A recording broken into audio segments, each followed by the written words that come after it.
स्वागत है आपका मेरे YouTube channel wet study hub में। आज मैं आपको बताऊं कि आपके एचडीपी डिप्लोमा 2022-23 में काउंसलिंग करवाते वक्त आपके कौन कौन से डॉक्यूमेंट्स लगेंगे और आपको कहां से बनवाना है। अगर आपको मेरे द्वारा दी गई जानकारी अच्छी लगे तो वीडियो को लाइक करें और चैनल को सब्सक्राइब कर लीजिए।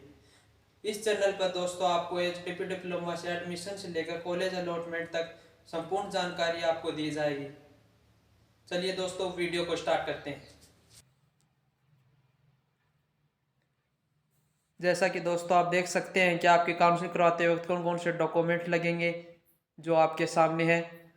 आपको प्रवेश हेतु निम्न मूल दस्तावेज फीस एवं 4 परफॉर्मा शपथ संस्था में जमा करवाने होंगे मूल दस्तावेजों के साथ और इनकी सत्यापित फोटो स्टेट 2 सेट लेकर जाने होंगे। इन सभी डॉक्यूमेंट्स जो आपको नीचे दिए गए हैं इनके 2 सेट बनाकर ले जाना है आपको दोस्तों, ठीक है। पहले पॉइंट पर आपका पहला पॉइंट है कि निर्धारित फीस प्रोफेशनल फीस तथा संस्था शुल्क हेतु विश्वविद्यालय की वेबसाइट पर देखें। जो आपकी कॉलेज में जो फीस लगेगी वो आपको एक किस्त में आपको दोस्तों जमा करवानी होगी, जिसकी सूचना आप विश्वविद्यालय की वेबसाइट पर देख सकते हैं कि आपकी कॉलेज की कितनी फीस है और कौन सी संस्था कहाँ पर है और कितनी फीस है। अगर आपको संस्थाओं की फीस स्ट्रक्चर के बारे में नहीं पता है तो आप मेरी वीडियो में जाकर देख सकते हैं, उसका लिंक मैं आपको डिस्क्रिप्शन में दे दूंगा। दूसरे पॉइंट में लिख रखा है कि आपका हस्ताक्षर ऑनलाइन आवेदन प्रपत्र की प्रति कि जब आपने दोस्तों वो फॉर्म अप्लाई किया था तो आपको एक प्रिंट निकाल कर दी गई होगी। उस प्रिंट को आपको कॉलेज में डॉक्यूमेंट वेरिफिकेशन करवाते वक्त आपको वो जमा करवानी है। तीसरे पॉइंट पर देख सकते हैं कि दोस्तों आप सेकेंडरी उत्तीर्ण की अंक तालिका व प्रमाण पत्र, इसमें आपको 10th की मार्कशीट लेकर जानी है और आपकी ओरिजिनल मार्कशीट होनी चाहिए किसी मान्यता प्राप्त बोर्ड से। ऐसा नहीं है कि आप डुप्लीकेट जमा करवा दोगे, आपके वहाँ पर सभी डॉक्यूमेंट की वेरिफिकेशन होगी। फोर्थ पॉइंट में कि आप कक्षा 12th की आपकी मार्कशीट होनी चाहिए और उसके साथ जो अंक तालिका के साथ जो प्रमाण पत्र आता है वो भी आपके पास होना चाहिए। अभी तक आपने दोस्तों मेरे व्हाट्सएप ग्रुप और टेलीग्राम ग्रुप पर नहीं जुड़े हैं तो आप जल्दी से जाकर उन पर जुड़ लीजिए, क्योंकि उस पर आपको पशुपालन संबंधित संपूर्ण जानकारी और एचडीपी डिप्लोमा और वेट मेडिसिन के बारे में संपूर्ण जानकारी आपको उपलब्ध करवाई जाती है वहाँ पर। अब दोस्तों चलते हैं फिफ्थ पॉइंट पर, आपका मूल निवास प्रमाण पत्र। यह प्रमाण पत्र आपका ज़्यादा पुराना नहीं होना चाहिए। और सिक्स पॉइंट पर आपका जाति प्रमाण पत्र, जाति प्रमाण पत्र भी आपका ज़्यादा पुराना नहीं होना चाहिए। और स्पेशल ओबीसी वालों के लिए उनका 1 साल तक ओबीसी जाति प्रमाण पत्र मान्य है और आपका 1 साल के बाद में आपका मान्य नहीं है। और अगर आपका पुराना जनजाति प्रमाण पत्र है तो आप नया बनवा लीजिए। सेवंथ पॉइंट पर दोस्तों आपकी स्कूल के टीसी स्थानांतरण प्रमाण पत्र है।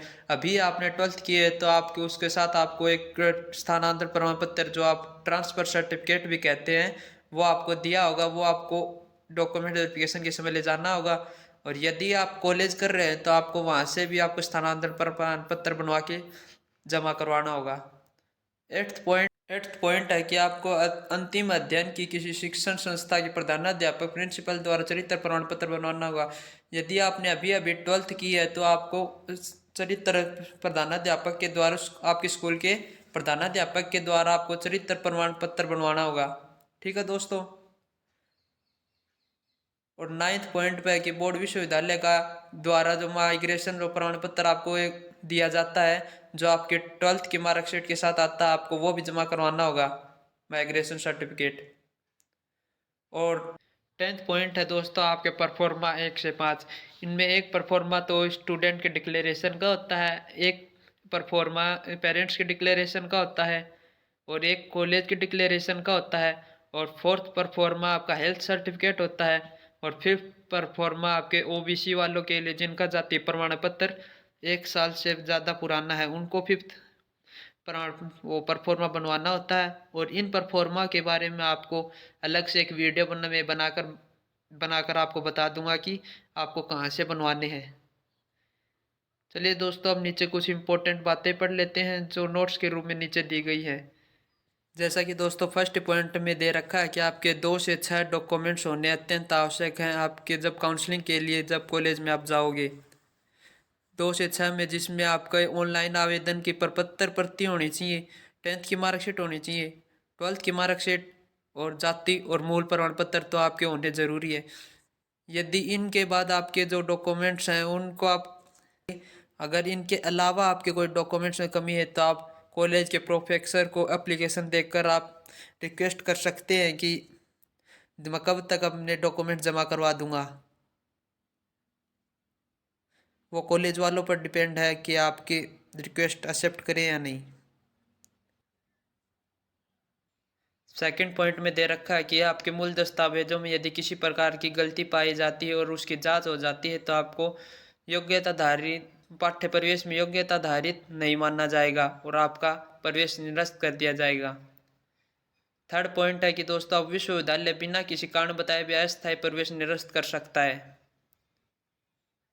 और फोर्थ पॉइंट है किसी भी समर्थ संस्था में बंद होने अथवा समर्थन निरंतर होने की स्थिति में उस संस्था के छात्रों को विश्वविद्यालय अन्य संस्था स्थानांतरित कर सकता है।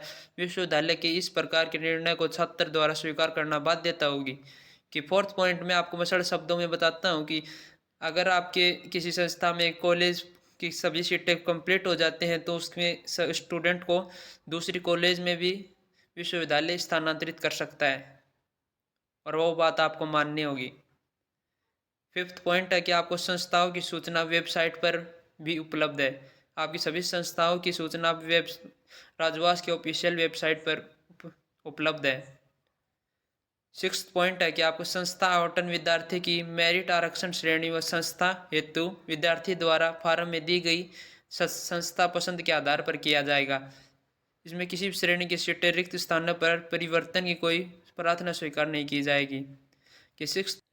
कि आपके सिक्स्थ पॉइंट में दे रखा है कि दोस्तों आपके संस्था आवंटन विद्यार्थी के मेरिट आरक्षण के और संस्था वरीयता के पसंद वरीयता के आधार पर आपकी की जाएगी। यदि किसी श्रेणी की कोई रिक्त सीट रह जाती है तो इसमें किसी प्रकार का परिवर्तन नहीं किया जाएगा। ठीक है दोस्तों, ये बताया गया है सिक्स्थ पॉइंट में। अब सेवंथ पॉइंट आपका संस्था कोड संख्या 22, 31 और 38 और 47 में प्रोफेशनल फीस देनी होगी। ये कोड वाली कॉलेजें हमारी गवर्नमेंट कॉलेज हैं, इनमें आपकी प्रोफेशनल फीस नहीं लगेगी। जो प्रोफेशनल फीस आपकी 40,000 वो नहीं लगेगी इसमें। ठीक है दोस्तों। एट्थ पॉइंट है कि री काउंसलिंग में भाग लेने वाले अभ्यर्थियों को काउंसलिंग की आवंटित संस्था में प्रवेश लेना अनिवार्य होगा और उसके पश्चात आवंटित अभ्यर्थी द्वारा सामान्य एचडीपी के नाम री काउंसलिंग हेतु आवेदन पर पत्र देना अनिवार्य होगा। इसको आपको सरल शब्दों में मैं आपको बताता हूँ कि यदि आपके कॉलेज अलॉटमेंट हो जाती है और आपको कॉलेज पसंद नहीं है तो आप री काउंसलिंग का फॉर्म लगा सकते हैं। इसमें यह दिया गया है। और नाइन्थ पॉइंट है कि री काउंसलिंग संस्था का आवंटन प्रार्थी द्वारा पूर्व में भरी गई पसंद वरीयता की आरोही क्रम के अभ्यर्थी के अगर नया संस्थान आवंटित होता है तो पूर्व में आवंटित संस्था का संवति निरस्त हो जाएगा और वह सीट मेरिट के आवंटित कर दी जाएगी। मेरिट अभ्यर्थी अन्य अभ्यर्थियों को आवंटित कर दी जाएगी। यदि री काउंसलिंग में छात्र को कोई संस्था आवंटित नहीं होता है तो उक्त छात्र में पूर्व आवंटित प्रवेश लिया गया है वह यथावत रहेगा। कि आपके यदि नाइन्थ पॉइंट में बता रखा है दोस्तों, यदि आपके री काउंसलिंग में आपको किसी को कोई कॉलेज अलॉटमेंट नहीं होती तो आपके पीछे वाली कॉलेज में जिससे आपने री काउंसलिंग का फॉर्म लगाया तो उसमें आपका प्रवेश यथावत वैसे ही रहेगा। और यदि आपको नई कॉलेज अलॉटमेंट हो जाती है तो आपको अब 10th पॉइंट है री काउंसलिंग के अभ्यर्थी अपने मूल दस्तावेज और फीस पूर्व काउंसलिंग आवंटित संस्था में प्रार्थना पत्र देकर प्राप्त कर नई आवंटित संस्था में जमा करवाएं। कि 10th पॉइंट में है कि आपको सबसे पहले तो आपको जो कॉलेज अलॉटमेंट होगी वहाँ पर जाकर आपके डॉक्यूमेंट्स आपकी सब फीस जमा हो जाएगी। और यदि आपके री काउंसलिंग में आपको नई कॉलेज आवंटित होती है तो वहाँ से प्रोफेसर को आपको प्रार्थना पत्र देकर आपके सभी डॉक्यूमेंट्स लेकर आपको नए कॉलेज में जमा करवाने होंगे। यह 10th पॉइंट में बताया गया है। इस वीडियो का यहीं पर एंड करते हैं। मिलते हैं दोस्तों आपसे नेक्स्ट वीडियो में। जब तक के लिए जय हिंद, जय भारत।